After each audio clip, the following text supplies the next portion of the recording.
they replaced the glass backs with plastic, and that resulted in a dramatic fall in sales. Consumers didn't like that one bit. No.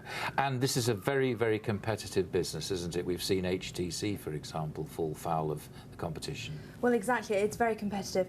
HTC used to have 10% of the smartphone market, and now that's been reduced to just 2%. So they're cutting costs, and they're actually going to cut 15% of their staff to try and downsize. What kind of revamp do you think we will see as far as the phones are concerned?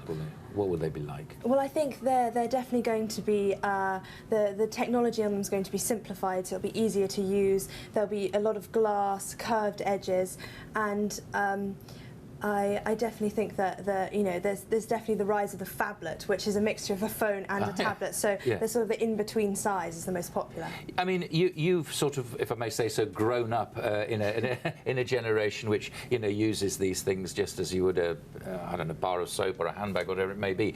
And is there a particular size that of handset that you actually like? Because tablets are actually quite big, aren't they? And you've got to hide stuff around yourself and all the rest of it. What is the size of the handset an issue for you?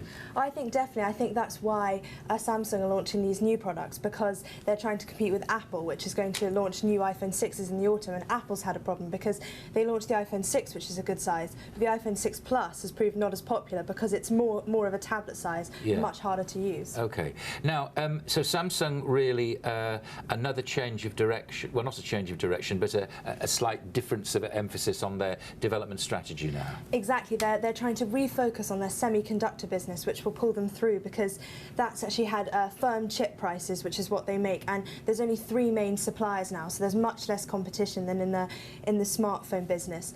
And so they're actually, last year they announced they were going to build a new $15 billion smart chip, a semiconductor plant in South Korea, and that's the biggest one that's ever been built. I mean, you can't help thinking that's got to be the sensible route, because once you lose momentum in something which is essentially to be a fashion item, you don't get that back, do you? I mean, is that what you feel about them? Well, yes, exactly. And they're almost a fashion accessory these days, and that's what Samsung saw. They made one mistake with the aesthetics of a phone, and their sales dipped dramatically. And I think that's what they're trying to avoid, is trying to get steady revenue from a more steady business. We've been talking about a number of businesses this week, and all of them have to amaze, don't they, at every turn? And it's really difficult, that, isn't it? And it's a 90-day reporting cycle that you have all the time. It's no surprise that some of these tech companies fizzle and then burn, isn't it? Well, I think that's the problem, especially with the 90-day cadence of being on the public markets, is that companies, they have to think very, very short term instead of long term,